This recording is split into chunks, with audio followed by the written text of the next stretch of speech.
Halo semuanya, selamat datang di channel Setelah Tanda Tanya. Hari ini kita bakal ngebahas sesuatu yang mungkin bikin kita ngerasa sangat nggak nyaman, tapi justru bakal luar biasa banget kalau kita udah memahaminya secara utuh. Coba deh pikir-pikir lagi, perasaan canggung, menyakitkan, dan nggak enak yang sering kita sebut rasa malu ini sebenarnya adalah sebuah kekuatan super biologis loh. Iya, Anda nggak salah dengar, rasa malu itu sama sekali bukan kelemahan, melainkan fitur kelangsungan hidup yang sangat brilian dari evolusi manusia. Wah, penasaran kan? Yuk, kita langsung aja bedah topik hari ini dan lihat sains di baliknya. Pernah nggak sih Anda ngerasa pengen ngilang aja di telan bumi? Coba bayangin situasi ini. Anda lagi jalan di kantin sekolah atau di kantor yang lagi penuh-penuhnya. Terus tiba-tiba, brek! Anda tersandung dan ngejatuhin nampan makanan dengan suara yang super kencang. Atau, ini ketakutan yang sering banget dialami banyak perempuan. Bayangin kepanikan saat darah menstruasi tembus ke pakaian pas lagi di tempat umum. Seketika, jantung Anda berdebar, wajah rasanya panas banget, telapak tangan keringetan, dan Anda ngerasa pengen banget lantai di bawah Anda tiba-tiba kebuka dan nelan Anda hidup-hidup. Tapi, pernah kepikiran gak sih, kenapa kita butuh penonton untuk ngerasain emosi yang menyiksa ini? Kalau Anda tersandung dan ngejatuhin piring sendirian di dapur jam 2 pagi pas gak ada siapa-siapa, rasanya pasti jauh beda kan? Nah, untuk menjawab pertanyaan itu, kita masuk ke bagian pertama pembahasan kita. Sebenarnya, mengapa sih kita merasa malu? Sebelum melangkah lebih jauh, kita harus banget nih ngelurusin dua konsep yang sering banget ketukar di masyarakat. Pemalu versus introvert. Ini krusial banget buat jadi fondasi kita. Gini, menjadi pemalu itu artinya Anda punya kecemasan atau kekhawatiran berlebih terhadap penilaian orang lain. Jauh di lubuk hati, Anda sebenarnya pengen banget nimbrung, nubrol, atau tampil, tapi ada ketakutan luar biasa kalau Anda bakal dihakimi, diketawain, atau berbuat salah. Ibaratnya Anda itu pakai tameng yang terlalu berat kemana-mana karena takut terluka. Nah, kalau introvert, itu murni urusan biologis tentang gimana tubuh Anda ngelola energi. Orang introvert itu baterai internalnya bakal terkuras kalau kelamaan bersosialisasi. Jadi mereka cuma butuh waktu sendirian di tempat yang tenang buat ngecas baterai itu lagi. Singkatnya, malu itu soal kecemasan dinilai orang, sedangkan introvert itu murni soal manajemen energi. Terus sifat pemalu ini datangnya dari mana dong? Berdasarkan penelitian ekstensif dari Profesor Talia Ely di King's College London, faktanya lumayan bikin kaget nih.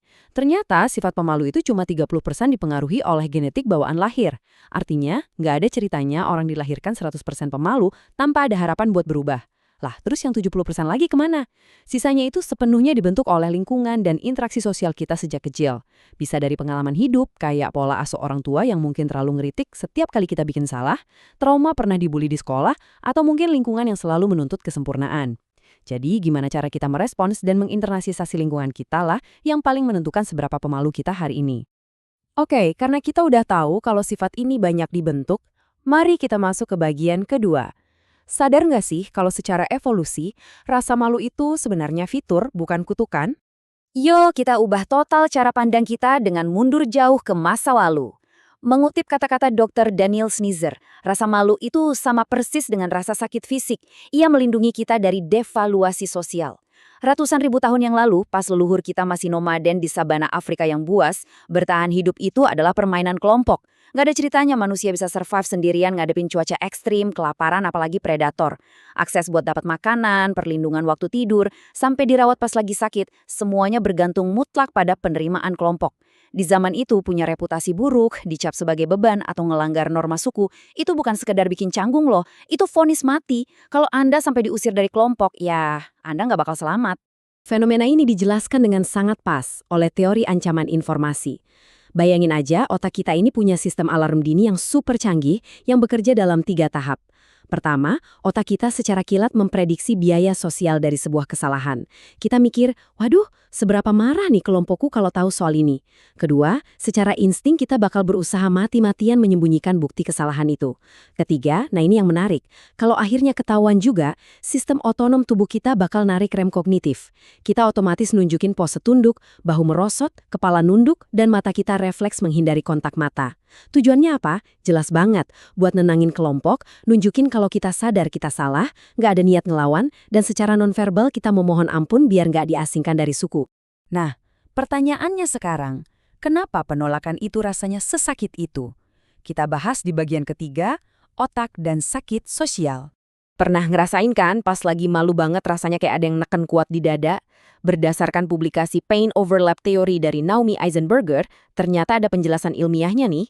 Di awal proses evolusi mamalia, alam semesta tuh nggak mau repot-repot bikin sistem alarm baru dari nol, cuma buat ngasih tahu kita soal bahaya penolakan sosial. Alih-alih bikin yang baru, evolusi mengambil jalan pintas yang cerdas banget. Ia membajak sirkuit rasa sakit fisik yang udah ada di otak dan memakainya secara tumpang tindih untuk memproses sakitnya penolakan sosial. Ini cara alam memaksa kita ngerasain perihnya dikucilkan, biar kita selalu punya dorongan kuat untuk terus terhubung sama kelompok kita.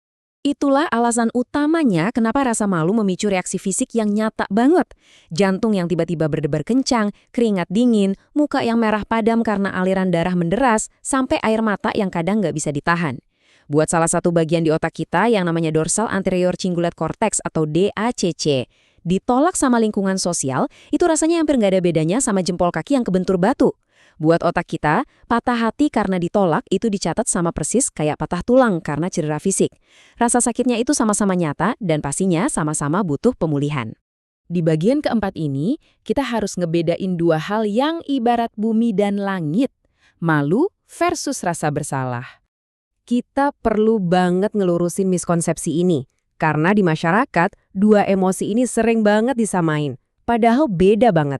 Perbedaan utamanya ada di fokus evaluasi di kepala kita. Rasa bersalah itu fokusnya ke perilaku yang spesifik. Yang ngebisikin kita, aku habis ngelakuin hal yang buruk nih.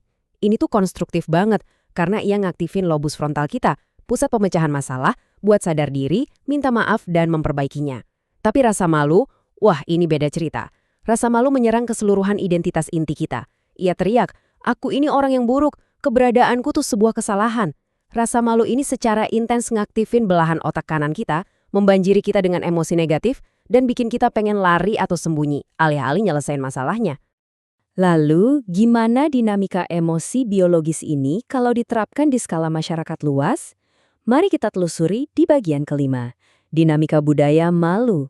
Kalau kita bandingin, di banyak negara barat, struktur masyarakatnya lebih condong mengandalkan budaya rasa bersalah atau guilt cultures. Di sana, kontrol moral dan hukuman itu diatur dari dalam diri masing-masing individu lewat hati nurani dan hukum tertulis. Tapi di Indonesia dan banyak negara Asia lainnya, kita ini tumbuh besar dalam budaya malu atau shame cultures. Moralitas kita sangat diatur oleh opini eksternal, menjaga nama baik keluarga besar, dan ketakutan luar biasa akan kehilangan muka di depan umum. Coba deh ingat konsep kehormatan Longko di masyarakat Toraja, di mana rasa malu menggerakkan ritual sosial yang masif. Atau filosofi majalah Bodahu di Bima yang ngegabungin rasa malu dan takut untuk mencegah perbuatan buruk. Dalam budaya komunal kayak kita ini, rasa malu dipakai sebagai lem sosial untuk menjaga ketertiban dan sopan santun. Tapi ingat, kayak segala sesuatu di alam semesta, rasa malu ini tunduk pada prinsip Goldilocks. Artinya, takarannya itu harus pas. Nggak boleh kurang, nggak boleh lebih. Kalau rasa malunya terlalu sedikit, kita bakal jadi egois banget. Nggak peduli sama empati dan ngerusak harmoni di masyarakat. Sebaliknya, kalau rasa malunya terlalu banyak, kita bakal hidup penuh ketakutan, lumpuh buat ngelakuin apa-apa, dan nggak pernah berani ambil inisiatif. Keseimbangan di tengah-tengah inilah yang bikin masyarakat kita sehat dan terus berkembang. Jadi, gimana caranya kita mengelola emosi ini di kehidupan sehari-hari? Kita sampai di bagian ke-6, berdamai dengan rasa malu. Masalah terbesar kita di era modern ini adalah ketidakcocokan evolusi. Coba pikirin deh, otak purba kita ini masih memproses informasi seolah-olah kita hidup di sebuah desa kecil dengan 100 anggota suku yang semuanya saling kenal. Jadi pas kita bikin salah ketik di media sosial, lalu ada beberapa orang asing yang ninggalin komentar julid, alarm di otak kita langsung bunyi kencang. Otak kita panik dan ngerasa ini tuh ancaman pengasingan suku yang absolut, yang zaman dulu artinya kematian. Padahal nyatanya, cemoohan online atau kesalahan kecil di kantor itu hampir nggak pernah menghancurkan hidup kita atau bikin kita kehilangan semua teman di dunia nyata. Seringkali cuma otak kita aja nih yang lebay bereaksi. Nah, untuk mengendalikan alarm otak yang terlalu sensitif ini ada beberapa langkah praktis nih. Pertama, terima dan sadari aja kalau berbuat salah itu emang bagian dari paket komplit jadi manusia. Nggak usah lari dari rasa malu itu, sadari aja kalau otak Anda lagi berusaha melindungi Anda. Kedua, kalau abis jatuh, mulailah melangkah lagi dari lingkaran kecil yang aman. Kayak curhat ke sahabat atau keluarga, buat ngiyakinin otak Anda kalau Anda nggak diusir dari kelompok. Ketiga, bangun rasa percaya diri lewat hobi atau keahlian. Biar identitas Mentalitas Anda nggak gampang goyah cuma karena omongan satu orang. Dan yang paling penting, stop ngomong jahat ke diri sendiri. Bicaralah pada diri Anda kayak Anda lagi nyemangatin sahabat yang lagi down. Ingat, rasa malu itu cuma sinyal sementara buat ngebantu kita tumbuh, bukan stempel permanen tentang siapa diri Anda. Sebagai penutup dari penjelasan kita kali ini, saya mau ngajak Anda sedikit bernostalgia nih. Coba ingat-ingat lagi, kapan terakhir kali rasa malu yang awalnya kerasa menyiksa banget itu, pada akhirnya justru melindungi Anda dari sesuatu? Atau malah berhasil mencegah Anda ngelakuin kesalahan yang jauh lebih fatal? Boleh banget loh ceritain pengalaman atau pandangan Anda di kolom komentar di bawah ya. Mari kita ngobrol dan diskusi gimana kekuatan super warisan leluhur ini masih terus berperan dalam hidup kita.